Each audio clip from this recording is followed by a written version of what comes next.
daughter. Okay, ito na yun. Land of Dawn we go. Game number 2, TLPH. At pati na rin ang Onyx Philippines. Carl TZ versus King Kong once again. Ano kaya ang pwede nating abangan this time around? Well, para sa akin, no, mag-expect tayo ng mabilis talaga na jungling pattern. Yep. Pero ang maganda tutukan dito yung post 4 and post 5 eh. Diba, sinasabi mo to palagi, Umi, kung gaano kalaki yung impact ng position 4 and position 5, lalo na sa meta ngayon. And with this one, papasukin na kagad nila. Si Dali JP nagamit yung Revitalize pero makakasurvive. Yung Shadow Strike pero hindi sapat yung damage. Nakakaligtas si Daddy Japes. Grabe yung Revitalize doon. Parang kada pitik kakabahan ka pa rin eh. Oo, kasi hindi mo sure kung anong mangyayari, kung mabubuhay ka ba o maburst down ka. And nagiging maganda yung sagot ng Onyx Philippines ngayon kasi dalawang battle spells na agad yun na pa-burn nila just 2 minutes in. And ito talaga yung early game aggression na pwedeng ipakita when you have that Suyu. Crossweight! Grabe naman, binato kagad si Carlito at kailangan niyang umatras. Naagawan pala dun sa may bandang ibabaw, nakakuha ng farm itong si King Kong.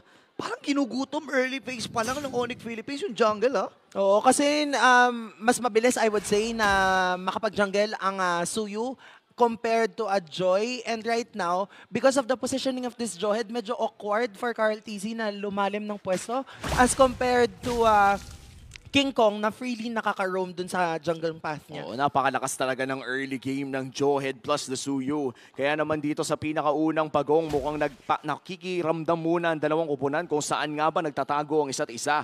Nahanap na nila si Brusco at mukhang ang strategiya dito sa Onyx Philippines ay kung sino man yung maglalakad papuntang pagong ay bibigyan agad nila. Ayun na nga, sinisimulan na agad yung unang pagong ng laban habang si Carlito ay bumibuelo na. Gagamitin na ba yung left flying beats pero ibinatulaan. Pero si Carlito pa rin ang makakuha ng unang pagong ng laban. Atrasan muna ang magkabilang kupunan.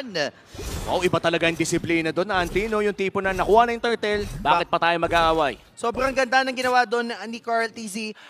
Naturally, ang ating troubleshooting. Maraming salamat po sa ating League Ops sa paninigurado ng integrity ng ating tournament. Balik na tayo sa game number 2. And mukhang si Super Friends ay nandito na rin sa ating mid lane. Yeah. Nakikita na natin na unti-unti na nga nire-ramp up ng TLPH yung kanilang mga rotation. Wala pang bumabagsak, yes, sa parehas na kupunan. Pero right now, nakalalamang ang TLPH only because of that turtle take. Oo, mukhang hindi pa naman ata itutuloy ang laban na ito. Konting silip muna sa Infinix in-game equipment. Wala pa naman nakakabuo ng kanilang core items. Pero mukhang may diversion play. Patungo doon sa may bandang ibaba. Si Kelra ang kanilang puntira. Pero masyadong malalim. And by the way, kukorek ko lang ang sarili ko kanina. Hindi nasa Onyx Indonesia si Hate. Nasa Pilipinas po. Dito lang siya, nandyan lang siya. Naguguluhan lang po ako sa mga pubmat. Ayan na. Ayan na. Oh, wait lang. Speaking of gulo, magsisimula ata ng gulo dito ang Onyx Philippines. Pero mapapatras si Carlito the Great habang haabuli pa rin ni Brusco. Nandun yung pagbato niya pero nakasalib din. Winner split. Habang si Kurt ay nakakuha na rin kagad ng kill. First blood against the Young Goat. At ito maganda para sa Onyx Philippines. Nakaka-capitalize na nila ang kanilang early game. And ang bilis ng ginawa nilang pag-respond doon sa supposed kill na gagawin ni Carl TZ against Kirk because of the copied na diversion play nitong si Super Friends kay Sanchi. Oh, 10 seconds bago lumabas ang ating second turtle of the game. Lamang pa rin ng TLPH ang bahagya in terms of gold. Pero ang Onyx ay kayang-kayang bumalag sa kanilang early game damage. At meron pa nga ditong late game insurance kay Kelra na naka-irretel na nagpapanalo sa M6. Oo nga, no? Tsaka ibang klase yung irretel na yan, no? Ngayon nga, naka-sprint. Hindi na nire-respeto dito yung mga crowd control na meron ng Team Liquid. Pero speaking of crowd control, nandun yung dispersion rotation. Kirk ay narito rin. Medyo malayo pa si King Kong. Aabot naman siya. Kalahati yung buhay ng pagong. And this time, may papasok rin with the Absence of Guardian para mapigilan. Pero hindi na mapipigilan. Yung pag-vertical dito ni King Kong with the Retribution. Sabay iska po. Oo, ang ganda ng ginagawa ng Onyx Philippines. Ngayon, may talon pa na manggagaling kay Super Friends. Pero saktong pampapogi lamang bago mag-expire. Oo, tingin ko yung pinaka naging magandang ginawa doon ng Onyx ay binato ni Brusco palayo si Carl TZ kaya hindi din siya nakakasa ng retry on time. And right now, lamang nasa King Kong in terms of level, meaning mas mataas na yung damage sa kanyang retribution kay Carl Diversion TZ. play mula dito sa side. That push! Naku, nagkasalubong kagad. Hindi na nila binigyan ng pagkakataon na makasapak pa at makawasiwas pa ng mga espada itong si King Kong. Ang lala. Grabe. Alam mo, tuwing may Louis talaga sa laro, parang Hassle. ayokong tumingin sa that bush. Hindi ako lalapit dyan. Kasi kanina, di ba, dyan din yun eh. Yung Oo, mga yung kay malalaking Yue. play. So, definitely, ang bushes ay lava na mako-consider natin na kapag tumapak ka tapos nagkamali ka ng tapak, ay merong chance na ikaw ay mamamatay. Oh, and so far, hindi pa naman ulit nagkakaroon ng malakihang laban. At 1,000 lamang ang lamang ng TLPH. Yung early game ng Onyx Philippines, tila ba'y sinasabayan nila with that diversion play na mukhang nasilip ni Kelra sa loob ng Zero Bush. Kaya naman si Sanford ang kanilang mabibigyan. Medyo natutulak lamang ang Onyx Philippines, kaya naman mukhang libreng tore ang makukuha ni Oheb Honest Granger. Napakaganda ng zone na ginawa dito no, ng ilan sa mga miyembro dito ng Team Liquid Philippines. And ito yung kagandahan ng ganitong klaseng lineup. At saka yung may glue ka. Kasi alam mo, hindi ka agad mamamatay. May additional buhay ka with the split-split, di ba? Taga-soak ka lang talaga ng damage. Literal, yun yung kailangan mong gawin. And babalikan natin yung pinapaliwanag ko nung game number 1. Ito yun, Carl TZ and King Kong yung nasa tuktok, kaya mas madami yung gold na nakukuha nila. Uy, grabe, pumasok si Kirk dito pero mali ata na papasukan liga. Kasi pinag-normal hit dito, gamit na liga yung ultimate ng edit ito. Habang pasok din, itong si JP na untugan, itong si Kirk. Atras muna si King Kong.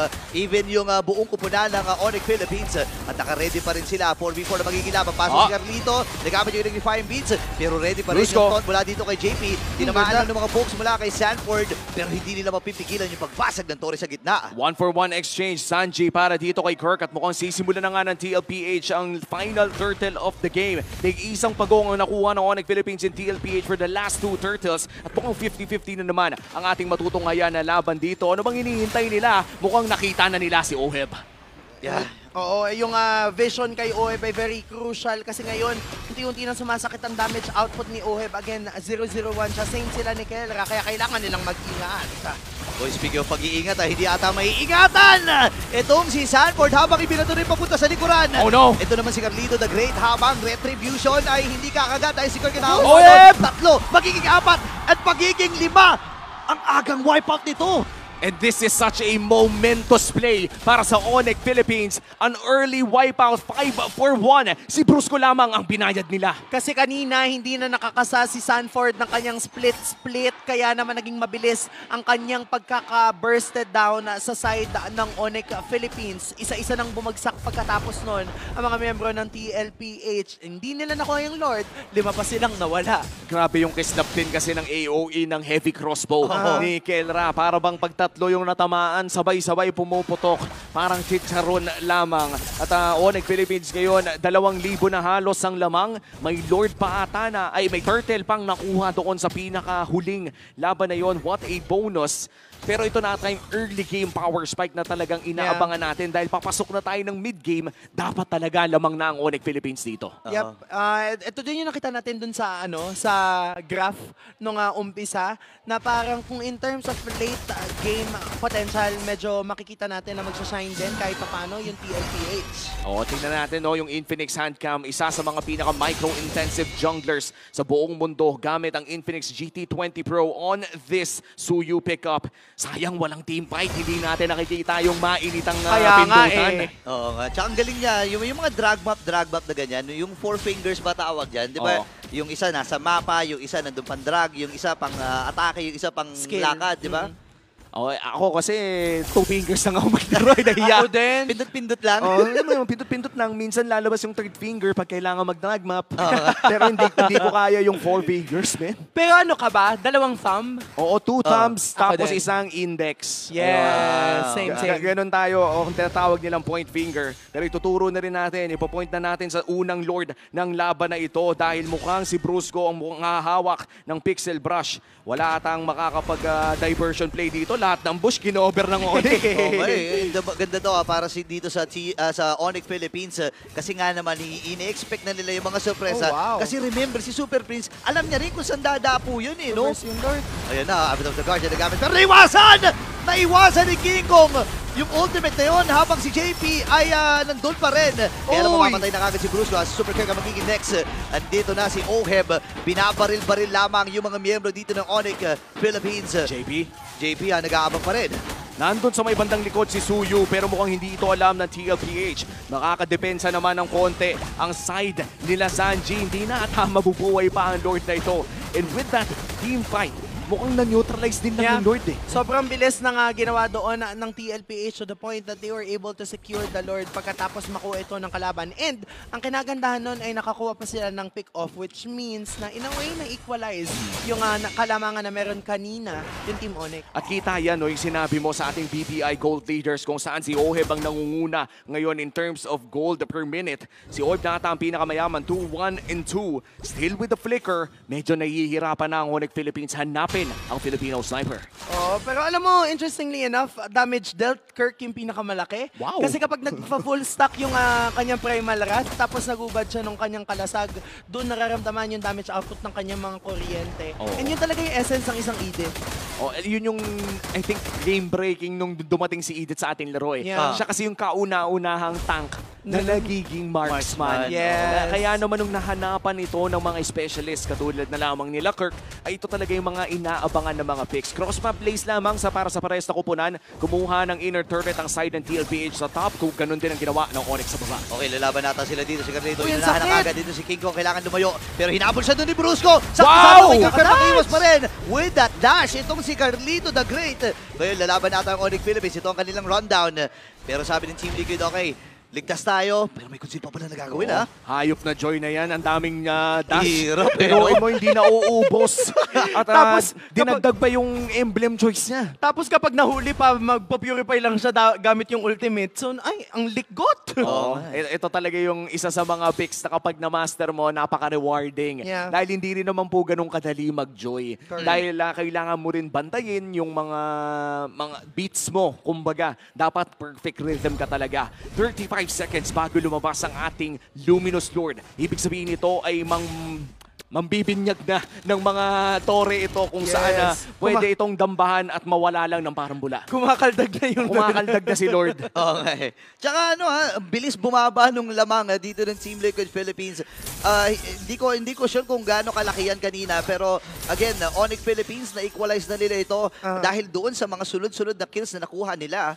Pero sa items din pala, nakahabol na rin ha. Oo, talagang anybody's game pa rin tong game Yes. number 2 eh. Agree. As in, Onyx Philippines, they have the tools to start fights. But the same could be said para dito sa TLPH. Any good diversion ay pwedeng magbago ang larong ito. At pwede rin namang magbago sa kasamaang palad kung magkamali ng diversion na mahuli sila nila Kirk. Yeah, parang yung at this point, kailangan mo ng high risk, high reward na play. Oo. Kaya lang ang problema kapag yung risk nun, ay yung reward nun, hindi naging pabor sa'yo. Uy, yun ang conceal play ha. Ngayon, umabante dito si JP. Kalahati agad yung buhay. Flicker rin nagamit agad dito ni Sanji. Ngayon, ready na dito ang Team Liquid Philippines. Kirk ay nagamit na dito yung flicker. Habang si Keller sa likod, kailangan niya gamitin yung heavy crossbow niya. Brusco! Ngayon, nakasanib. At si Bruce ay mamamatay. Ito na yung pagsugod ng Cavalry. Unti-unti pinapatumba. Oh, Hebay nakakuha ng kill. May diversion play pa sila dito. Makakatakas si Super Prince. At pwede na sila mag-lord. Oo, 2-for-1 exchange. Nag-retribution however si Carl TZ against the Iritel. At si Oheb ngayon ang namumuno with the GPM, with the damage himself. The Filipino sniper going wild on this Granger as the Lord is taken down by Oheb himself. Ang nakakatawa doon ay tuloy-tuloy yung pag-release ni Oheb ng baril kahit tinahabol siya ng sangkatutak na miyembro ng Onyx Philippines.